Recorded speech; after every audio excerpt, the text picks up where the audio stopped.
అంటే నిరాకారములో నుండి సాకారాన్ని ఉత్పన్నము చేసిన ఈశ్వర చైతన్యమే మాతంగి. ఇప్పుడు చెప్పానా నేను ఏమన్నాను?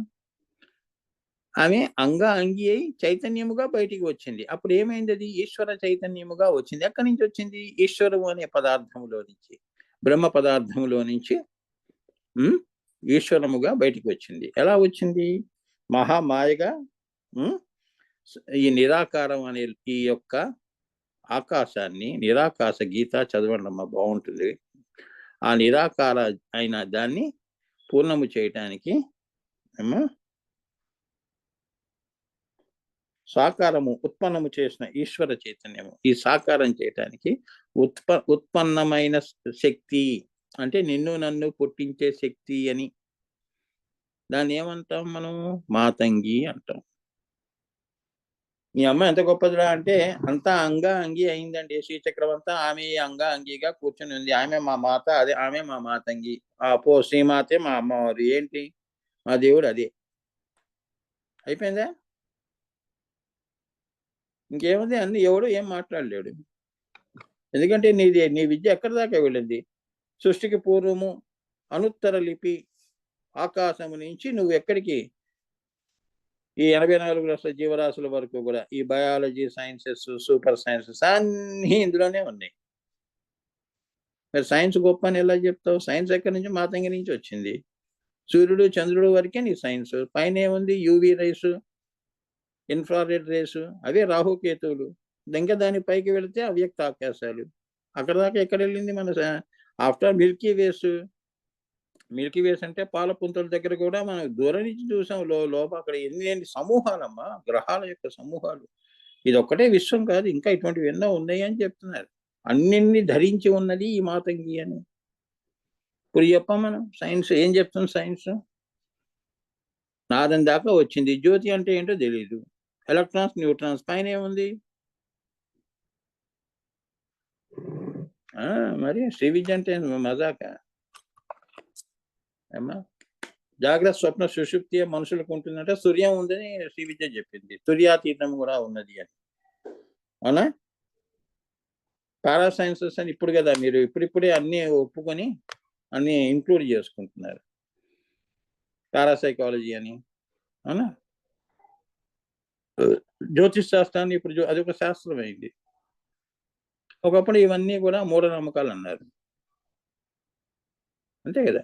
ఏ సైన్స్ అన్నా వేదముల నుంచే వచ్చాయి కదమ్మా. ఆ వేదములు శ్రీ విద్య. దాని పైనవి కూడా ఏముందో కూడా పైన చెప్పినది శ్రీ విద్య, అది వేదములు. అవునా? ఏకం సత్ విప్ర బహుదా వదంతి అన్నది మన వేదాల ద్వారా, ఉపనిషత్తు ద్వారా తెలిసిన శృతి వాక్యాలు ఉన్నాయి.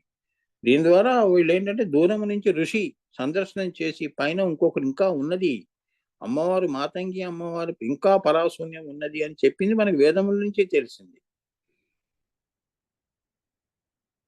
సో ఈ వేదములు ఎక్కడ నీ యొక్క ఆగిపోయిందో వేదము, వేదాంతము అన్నారు. వేద ప్లస్ అంతము, అంతము పైన ఉన్నది శ్రీ విద్య. సో ఇప్పుడు చెప్పండి, శ్రీ విద్య నుంచి వేదం వచ్చిందా, వేదం నుంచి శ్రీ విద్య వచ్చిందా? అది.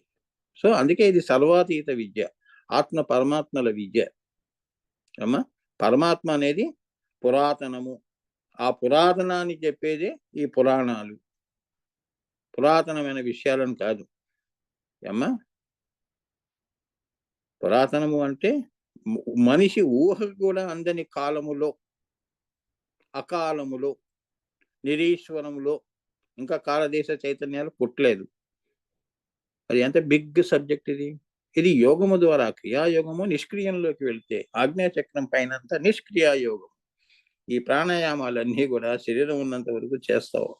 మనిషి బతుకున్నంత వరకు ఏదైనా క్రియ చేస్తాడమ్మా. చనిపోయిన తర్వాత శవ అయిపోయాడండి, అయిపోయిందంతే. సో అలా నువ్వు ప్రాణాయామం చేస్తున్నావు, దాని ద్వారా ఉదాన ప్రాణాన్ని ఉత్పత్తి చేస్తున్నావు. ముఖ్య ప్రాణము దాని లంబికా చక్రం దగ్గర స్తంభనము చేస్తున్నావు అమ్మా. ఉదాన ప్రాణాన్ని ఆ యొక్క లంబికా చక్ర ద్వారంలో ప్రవేశపెట్టి నువ్వు ఆగ్నేయ చక్రంలో జ్యోతిగా వెలుగుతున్నావు. అది కదా ఉద్దేశము, నీ జీవిత పరమార్థం.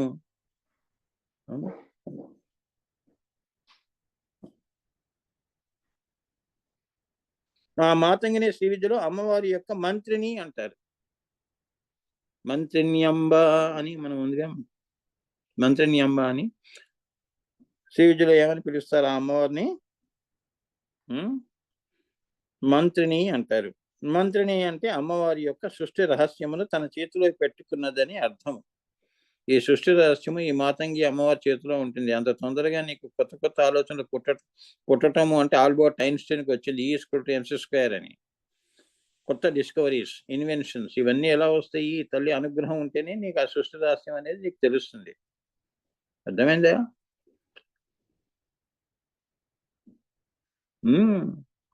నీకు కూడా ఒకసారి చూడు, దివ్యమైన ఆలోచనలు వస్తూ ఉంటాయి.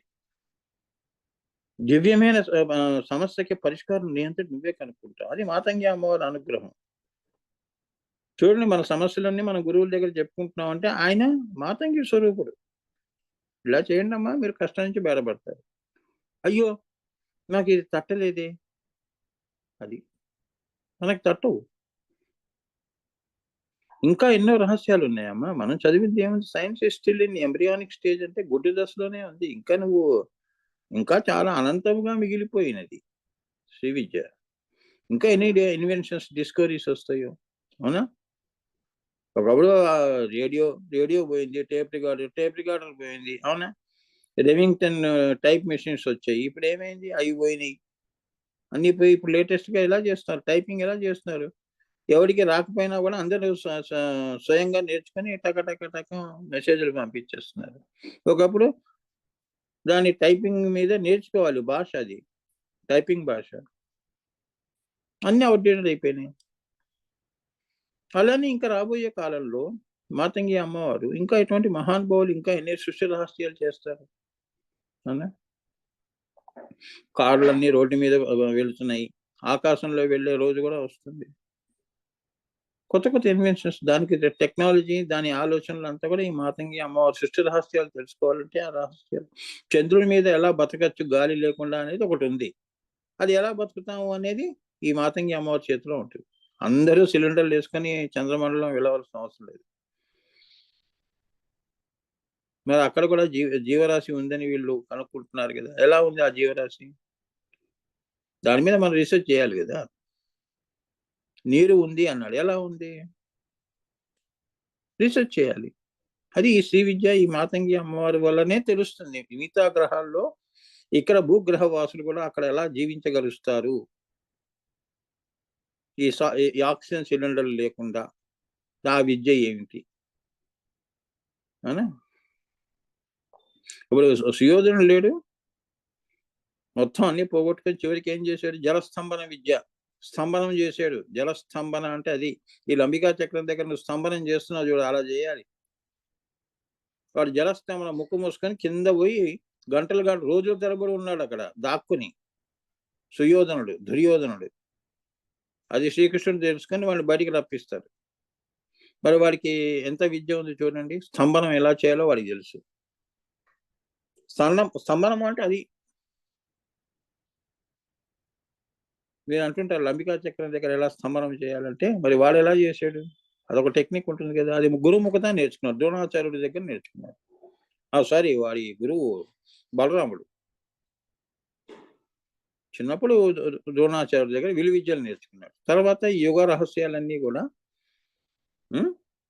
యోగా రహస్యాలు, శ్రీ విద్యా రహస్యాలు, ఈ ఇంద్రజిత్తు, సుయోధనుడు వీళ్ళందరూ ఏం చేశారంటే అమ్మవారి శక్తి తెలుసుకొని దీన్ని వాళ్ళు భౌతికంగా ఉపయోగించారు. అందుకే పతనం అయ్యారు. శక్తి కదమ్మా. ఒక గ్రహం ఇంకో గ్రహాన్ని కొడితే ఏమవుతుంది? ఏ గ్రహాన్ని అక్కడే ఉంచి ఆ లోకము బాగుండాలి, ఏ లోకము బాగుండాలి అనేది ఎలా ఉంది? అదే లోక కళ్యాణం. ప్రకృతి వైపరీత్యాలు చేయకూడదు కదా. అవునా? అమ్మవారిని రెచ్చగొట్టినట్టే ఆమె దుర్గా అవుతుంది. నీ అంతమే చేస్తుంది, కానీ రాముడు అంతం ఎందుకు చేస్తుంది? రాముడు పక్కనలో నించొని ఆయనకి శక్తిని ఇస్తుంది. మాతంగి ఇచ్చి ఆయన ద్వారా నిన్ను సంహరిస్తుంది. అది ఎనర్జీ అమ్మా. మాతంగి అంటే ఎనర్జీ అది. కానీ మీకు తెలియని రహస్యాలు. సూర్యకిరణాలు ఈ శరీరానికి ఉపయోగపడేదే. సూర్యకిరణం అంటే ఎలా? 84 లక్షల జీవరాశులు సూర్యకిరణంతో బతుకుతున్నాయి. అవి ఎలా బతుకుతున్నాయి అంటే ఎంత రీసెర్చ్ చేయాలి? దానికి ఒక సపరేట్ ఏమిటి స్ట్రక్చర్ ఇచ్చింది. అవునా? శునకం కానీ, ఏనుగు కానీ అది ఎలా శ్వాసిస్తుంది? పాము ఎలా బతుకుతోంది? ఆక్సిజన్ ఎలా తీసుకుంటుంది? దానికి చెవులు లేవు కదా, నోరే ఉంది కదా. ఇవన్నీ సృష్టి రహస్యాలు. ఈ భూమి మీద ఉన్న రహస్యాలే మనకు తెలియవు. ఇక్కడే మాతంగి అమ్మవారిని మనం ఆరాధన చేయం. ఇంకా పైన ఏమి ఇస్తుంది అమ్మవారు? అది. ఇది నేను జనరల్‌గా నా సమయాభావంతో చెప్పాను. నేను లోపలికి వెళ్ళాను అంటే నేను చివరి దాకా వెళ్తా. కానీ అంత అనవసరం మనకి. గురువులు ఏం చెప్తారు? అవసరం లేదు అవన్నీ అంటారు. అతల, వితల, సుతల, రసాతల, మహాతల, ఈ లోకాల్లో కింద దాకా నీ శక్తి అంతా అక్కడి దాకా వెళ్ళి ఏం చేయాలి అక్కడ? ఆ లోకం చూసి ఏం చేయాలి? మనదంతా పైన. మన పని భూమి వరకు ఇచ్చారు. కర్మభూమి. ఆ కర్మభూమి చేసి మళ్ళీ పైకెళ్ళిపోవాలి. మళ్ళీ కిందవి ఎందుకమ్మా? మాతంగి అంటే ఇప్పుడు మీకు ఒక అవగాహన వచ్చింది కదా! మాతంగి విద్య. అలానే బహళాముఖి అంటే ఏంటో అర్థమైంది కదా! ఎక్కడ గుడికి వెళ్ళినా, ఏ గురువుల్ని మీరు కలిసినా, ఈ జీవిత కాలంలో ఎందులో గురువులు నీకు నీ జీవితంలో తారసపడుతుంటారు. యోగులు, మహాపురుషులు. ఒకటే చెప్పండి, గురుకృపాహి కేవలం, మాతృకృపాహి కేవలం. గురుభ్యో నమః, శ్రీమాత్రే నమః. మా గురువులు మాకు బగళాముఖి గురించి ఇలా మాకు తెలుసు. ఆ ప్రయత్నంలోనే ఉన్నాం. ఆ గురుకృప అనుగ్రహంతోనే మేము వారి పాదాల దగ్గరికి చేరుకుంటాం అని చెప్పాడు. అంతేగాని నాకు ఆ విద్య తెలుసు, నా శిష్యులు గండి, ఆ మాయలో పడకూడదు. ఒకే తల్లి, ఒకే తండ్రి, ఒకే గురువు. గుర్తుంచుకోండి. మనిషికి అమ్మవారు ఒకేసారి వరం ఇస్తుంది. నీ తల్లి గర్భంలోనే నువ్వు పుట్టాలి, పలానా వాళ్ళ గర్భంలోనే నువ్వు పుట్టాలి అన్నప్పుడు ఆ తల్లిని ఎలా మర్చిపోతావు? ఆ తల్లి స్థానంలో ఇంకో తల్లిని పెట్టలేవు కదా. అది తెలుసుకోండి అని. గురు స్థానంలో ఇంకో గురువుని పెట్టలేవు. నీ గురువు ఎటువంటి వాడో నీకు అనవసరం అమ్మా. నువ్వు నమ్మిన వస్తువు దాన్ని నమ్ము. నీ నమ్మకం అది. ఇప్పుడు మనకి రాబోయే మంత్రగణంలో గురు శిష్యులు ఎలా ఉండాలి, మంత్రయోగం ఎలా చేసుకోవాలి, ఆ 2-3 చాప్టర్స్తో అది ఈ మంత్రగణం ముగిసిపోతుంది. దశమహావిద్యలో ఎక్కువ డీప్గా యోగం అంతా చెప్పాడు. నేను గొంతు చించుకొని నేను ఎందుకు ఇవన్నీ అంటే అమ్మ కోసం, అమ్మ ఆజ్ఞ పాటిస్తున్నాను. నాకెందుకు అని నేను ఎప్పుడు అనుకోలేదు. నా స్వార్థాన్ని నేను చూసుకోలేదు. లేదు, నేను అమ్మ కోసమే వచ్చాను, అమ్మ పని నిమిత్తమే వచ్చాను. అది చేసుకునే వెళ్ళిపోతాను. వాడోడికో చేస్తే కృతజ్ఞత చూపేవాళ్ళు ఉంటారు, కృతజ్ఞతాహీనులు ఉంటారు. ఈ మాయాలోకమే అంత. మంచివాడు చెడ్డవాడైపోతాడు. 4 ఏముందమ్మా, చెడు ప్రచారం చేస్తే అయిపోయింది. నీ గురువేటి దేవుడు కూడా దయ్యం అవుతాడు. అదేగా చేస్తున్నారు ఇతర మతాలను. హిందూ దేవతల గురించి తక్కువగా మాట్లాడి లాళ్ళు నప్పలు పట్టుకుంటా మోక్షాలు వస్తాయంటే ఎందుకు రాదు మోక్షం? అసలు ముందు రాయి అంటే ఏంటో ముందు తెలుసుకో. ఆ రాయిలు అదే బగళాముఖి మాతంగి విద్య. రాయిని రాయిగా మేము ఆరాధించట్లేదు పిచ్చివాడ. ఆ రాయిలో ఉన్న అణువులు కట్టి ఉంచిన శక్తి ఏదైతే ఉందో, ఆదిపరాశక్తి ఏదైతే ఉందో, వాడిలో కూడా మనలో కూడా ఈ సర్వ సృష్టి కూడా ఒక రూపంలోకి తీసుకొచ్చి అంత మనం నిరాకాశాన్ని మనం పూజ చేయలేం కాబట్టి సగుణ బ్రహ్మగా అమ్మవారే వచ్చింది. నేను ఉన్నాను అని చెప్పించింది కదమ్మా. వాళ్ళు అలానే ఆరాధిస్తున్నారు కదా. మేము బొమ్మను పెట్టుకొని ఆరాధిస్తాం. అణువణియాన్ మహతో మహియాన్ అమ్మవారు. ఏంది మాట్లాడేది శ్రీ విద్య దగ్గర? ఆ మాటకు వస్తే శ్రీ విద్యలోంచి పుట్టినవే ఈ మతాలు, ఈ కులాలు, ఈ మానవులు, సర్వ సృష్టి అందులో నుంచి మాతంగిలోంచే కదమ్మా. ఆ పరానాదమే లేకపోతే మనందరం ఎక్కడున్నాం? ఎందుకు మనలో మనకివి? మళ్ళీ మన లక్ష్యం ఏమిటి? ఆజ్ఞాచక్రంలో ఇదంతా నేనే ఉన్నాను, విశ్వప్రేమ అన్నాడు. యోగులు, ధ్యానులు ఏం చేస్తున్నారు? మనం ఏమిటి కింద? మనందరము లోక కళ్యాణం అంటున్నాం. లోక కళ్యాణం అంటే ఏమిటి? అందరిలోనూ కూడా దైవాన్ని చూడు అని. ఇందుగలనందు సందేహం వలదు. తక్కువ చేసి మాట్లాడటం, ఎక్కువ చేసి మాట్లాడటం అది హిందువులకి మాకు తెలుసు. మరి మేము గొప్పగా చెప్పుకుంటున్నాం, అందరినీ ఆదరిస్తున్నాం. పోన్లే నీ మార్గంలో నువ్వు వెళ్ళు, నా మార్గంలో నేను వెళ్తాను. కానీ చివరికి నీలో ఉన్నది దేవుడే, నాలో ఉన్నది దేవుడే. ప్రేమతోనే మనం దగ్గర అవుతాం, మానవత్వంతోనే దగ్గర అవుతాం. అంతే కదా. ఈ సృష్టి అందరిది, అవునా? భూముల కోసం కొట్టుకోవటం ఏంటమ్మా అసహ్యంగా? ఏది శాశ్వతం? అందరం మట్టిలో గెలిచిపోయేవలసిన వాళ్ళే, వాడైనా మనమైనా. అవునా? దేశాలు ఎందుకు కొట్టుకోవాలా? శాంతి ఎందుకు ఉండదు? అవునా? అప్పుడు కదా యుగం అనేది త్రేతాయుగం అవుతుంది.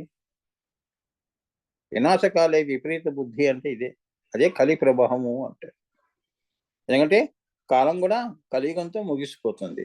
మళ్ళీ వెనక్కి వెళ్ళిపోతుంది, సత్యయుగం వైపు వెళ్ళిపోతుంది, మళ్ళీ మంచివారు పుడతారు. ఇలా తిరుగుతూ ఉంటుంది కాలము, తిరుగుతూ ఉంటుందమ్మా కాలము. ఎవరికోసం time and tide wait for none. ఇవాళ కొట్టుకో మళ్ళీ కలుసుకో, అది కాలానికి సంబంధం లేదు. తన పని తాను చేసుకుంటూ పోతాం. అదే మాతంగి. ఈ మాతంగిని శ్రీ విద్యలో ఏమంటారు? అమ్మవారిని మంత్రిని అంటారు. మంత్రిని అంటే అమ్మవారి యొక్క సృష్టి రహస్యంలో తన చేతిలో పెట్టుకుని ఉన్నది. ఈ సృష్టి రహస్యం అంతా ఆ తల్లిని పట్టుకుంటే కానీ నీకు తెలియదు రహస్యం. మాతంగినే శ్యామల అని కూడా అంటారు. ఈమెను ఏమంటారు? శ్యామలాంబ. దానినే వాగ్వాదిని అంటారు, అంటే వాక్కుని ఇచ్చే తల్లి అని. పరావాక్. అందుకే నీకు శ్రీ విద్య నువ్వు తెలుసుకోవాలి అంటే నీకు పరా విద్య అంటే ఈ మాతంగి అమ్మవారి అనుగ్రహం ఉంటే నువ్వు శ్రీ విద్యోపాసకుడు అవుతావు అని. ఆ మార్గం యొక్క విలువ తెలుస్తుంది అని. చిన్నప్పుడు ఏం తెలుస్తుంది? 10 రూపాయల విలువ. పెద్ద అయిన తర్వాత కష్టపడి సంపాదిస్తే తెలుస్తుంది అన్నట్టు. అప్పుడు కదా నువ్వు శ్రీ విద్యోపాసకుడివి. అమ్మవారి స్వరూపం అండి అని లోకం అంటుంది. తేజస్సు. ఈ తేజస్సు ఏదైతే ఉందో అమ్మవారి తేజస్సు నాదము మళ్ళీ వైఖరి వాక్కుగా అయ్యే పర్యంతము ఉన్న సమస్త ప్రస్థానానికి ఆది దైవతమైన తేజరూపిణియే మాతంగి. ఇప్పుడు నేను ఇప్పుడే చెప్పాను కదా, మన సైన్స్ అంతా ఎలక్ట్రాన్స్, న్యూట్రాన్స్, ప్రోటాన్స్ ఇవి ఎక్కడి నుంచి వచ్చాయి అనేది ఎవరికి తెలియదు. ఆ తేజస్, ఆ మాతంగి అమ్మవారి తేజస్ కాంతి కిరణాలన్నీ కూడా ముద్ద కడితే ఎలక్ట్రాన్స్, న్యూట్రాన్స్, ప్రోటాన్స్ ఘనీభవిస్తే అదే సృష్టి. ఆ తేజస్సు అనేది ఒకటి ఉంది అనేది అది అనుభూతంలోనే తెలుస్తుంది. త్రూ సైన్స్ మైక్రోస్కోప్ తో వల్ల తెలియదు. అర్థమైతే యోగం ద్వారా తెలుసుకోవాలి. ఆ తేజస్సు ఏమవుతుంది? నాదము. ఓం. ఇది ఎలా వచ్చింది? అనేది తేజస్సు పరానాదంగా మారింది. ఈ నాదం ఏమవుతుంది? ఇప్పుడు అక్షర రూపం దాచి పరవాక్ కిందకు వచ్చినప్పుడు అదేమైంది? ఈ నాదము 3 అంతస్తులు దాటి 4వ అంతస్తు దగ్గరికి వచ్చింది. అంటే ఏంటి? ఓంకారం దగ్గరికి వచ్చింది. ఈం శ్రీం హ్రీం ఓం అని స్థూలంలో అప్పుడు నీకు వినిపించింది లోకము పుట్టినది అని. అది చెప్తున్నాడు. తేజస్సు నాదము మళ్ళీ వైఖరి వాక్కుగా అయ్యే పర్యంతము ఉన్న సమస్త ప్రస్థానానికి మొదటి ఆది దైవతమైన తేజరూపిణి ఎవరు? ఈ మాతంగి అమ్మవారు. ఇప్పుడు నీలో నీ ఆత్మలోగా ఉన్నది కూడా ఆ మాతంగి. దాన్ని పట్టుకో, అది అమ్మ అని. అది అమ్మ అవుతుంది, నాన్న కూడా అవుతుంది. తేజస్సుకి లింగభేదం లేదు కదమ్మా. సో ఆమెని సమస్త ప్రస్థానానికి ఆది దైవతమైన తేజరూపిణియే మాతంగి. అంగి భావాన్ని తీసివేస్తే ఆమె మాత. అంతే కదా? మాతంగి అన్నావు కదా, అంగము శరీర స్పృహ వదులుకో. నేను అది ధరించి ఉన్నాను, అహం నేను అంటున్నావు కదా, అది కూడా వదులుకో. అంగి వదిలితే చివరికి మిగిలేది మాత. అదే నీ ఆత్మ. అదే నీ ఆత్మ ప్రస్థానం చేయటం. అదే ఇంతకుముందు బగలాముఖిలో నువ్వు ఆ లంబికా చక్రం దాటి వెళ్ళటం. ముందు అది తెలుసుకో ఫస్ట్. ఈ అంగభావనలు వదులుకుంటే నువ్వు మాత యొక్క విలువ తెలుసుకుంటావురా అని. అప్పుడు ఈ సమస్తం అంతా కూడా అమ్మతో నిండి ఉన్నది అని. అంతే కదా? సృష్టి అంతా కూడా అమ్మతో నిండి ఉన్నదమ్మా. ఎవడు పుట్టాలన్నా అమ్మ యొక్క యోని భాగమే కదమ్మా. 84 లక్షల జీవరాశుల్లో ఒకడు ఎలా పుడుతున్నాడు? ఒకడు స్వయంభూగా పుట్టట్లేదు కదా. అందరికీ ఒక ద్వారం అనేది ఉన్నది. అదే యోని ద్వారం ద్వారా అందరం పుడుతున్నాం. అవతార పురుషులకు కూడా ఈ తల్లి జన్మనిచ్చినది. అది చెప్తున్నాడు శ్రీకృష్ణుడు కానీ ఎవరైనా కానీ.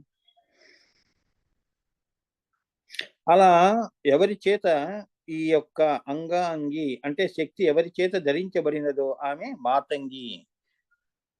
ఎవరు ధరించి ఉన్నారు? ఆ శక్తిని ధరించిన వాడు ఈశ్వరుడు. అంతే కదా? ఆయన జడ పదార్థం, పొటెన్షియల్ ఎనర్జీ కదమ్మా. అమ్మవారు శక్తి లోపలికి వచ్చినప్పుడు కదిలాడు, లేకపోతే ధ్యానంలో ఉంటాడు. పరాధ్యానము అంటారు. అతనికి తాను అంగముగా మాయగా నటించి అతనిని అంగిగా చేసినది. ఆమె మాయగా ఆయనలోకి వెళ్ళి ప్రవేశించి ఆయన్ని సగుణ బ్రహ్మని చేసింది అని, ఆయనతో నువ్వు దేవుడు అని అనిపించింది. ఈ మాతంగి, ఈ అనాధ్యానంత శూన్యం ఏదైతే ఉన్నదో ఉల్లలిత, లలితై ఈ శివుడిలో ప్రవేశించి ఈశ్వర పదార్థంలో చేసి ఆయనకి చైతన్యాన్ని ఇచ్చింది. అంగి అన్నది ఆమె అయి ఉన్నది ఈశ్వరుల్లో. అందుకే వాగర్ధ విభసంపుర్తో వాగర్ధ పతిపతి, వాక్కు అర్థము రెండు కలిసి ఎలా ఉంటాయో విడదీయలేవు. అలా ఆమె అంగిగా ఈశ్వరుల్లో ఉన్నది. ఎవరైతే దీన్ని ధరించి ఉన్నాడో వాడు ఈశ్వరుడు. వాడి నుంచి ఈ లోకాలన్నీ సృష్టించబడ్డాయి అని. అదే బిందుస్థానము, శివశక్తి స్థానము అని.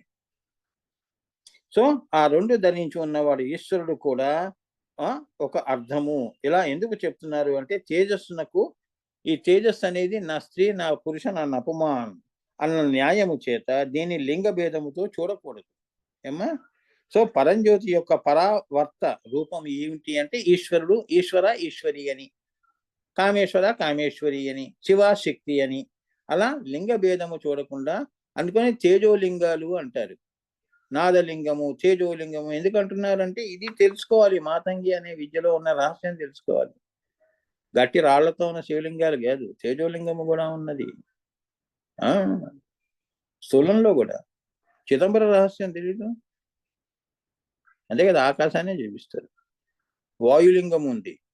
అట్లా అన్నమాట సృష్టి అంతా ఈ అంగిగా ఈ తల్లి ఈశ్వర ఈశ్వరిగా అంగముగా ధరించి ఉన్నవాడు ఈశ్వరుడు కాబట్టి కనిపించేవాడు. ఈ సృష్టి అంతా ఈశ్వర పదార్థం అండి అంటాం కదా.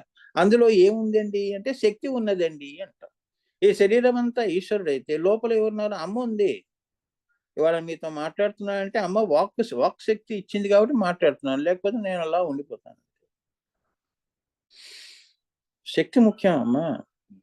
అంగియే ఉన్నది నాలో. నేను ఈశ్వరుని అయితే నాలో అమ్మవారు కలిసి ఉన్నది. నీలో కూడా అలానే ఉన్నది, ఈ సర్వ సృష్టిలో అలానే ఉన్నది అని చెప్తున్నారు. అందుకే ఇది ఈశ్వర చైతన్యము అన్నారు. అది ఉన్నంత వరకు సృష్టి కదులుతూ ఉంటుంది. అలా పరంజ్యోతి యొక్క పరివర్తన రూపం ఏమిటి? బ్రహ్మ వైవర్త పురాణము చదవండి, మీకు తెలుస్తుంది. సగుణ బ్రహ్మగా వచ్చింది అని. నిర్గుణము సగుణమైంది. వివర్త రూపముగా దీనిని అవతార భూమికల్లో మహామాయగాను, అవతార భూమికల్లో మహామాయగా ఆ తల్లి ఏంటి? తారగాను గుర్తుపట్టవలెను. ఏమా? తారాదేవిగా గుర్తుపట్టాలి అమ్మవారిని. మహామాయగానేమో సృష్టి క్రమములో, అలానే ఉన్నేయ భూమికలు అంటే క్రియాయోగము చేసి పైకి మళ్ళీ వెళ్ళిపోవటం, దాన్ని ఉన్నేయ భూమికలు అంటారు. అది తారగాను, తారా విద్యలో చెప్పాను కదా, తారగాను గుర్తుపట్టవలేను అన్నది రహస్యము. పైకి వెళితే అది తార అవుతుంది, క్రిందికి వస్తే అది శ్రీ మహాత్రిపుర సుందరి అవుతుంది అన్నది పరమోత్కృష్టమైన రహస్యం. ఇది ఎవరికి తెలియని రహస్యం. కిందకు వస్తే మహాత్రిపుర సుందరి అవుతుంది, పైకి వెళితే ఆమె తార అవుతుంది. అదే మహామాయా స్వరూపము అంటే. సో ఈశ్వర చైతన్య స్వరూపము మహామాయా స్వరూపము. అందుకే ఈశ్వర స్వరూపమే మహామాయా స్వరూపము. తన దృశ్యం తన నశ్యం. ఈ రహస్యం తెలుసుకున్న వాళ్ళు ఈ సృష్టి అంతా ఈశ్వరము, ఇవాళ ఉండి రేపు ఉండదు. లోపల ఉన్న ఆది పరాశక్తి ఎవరైతే ఉన్నారో తేజస్సుగా, తేజోరూపిణిగా, అదే శాస్త్రము, అదే బ్రహ్మ పదార్థము, అదే దైవ పదార్థము. ఏమ్మా?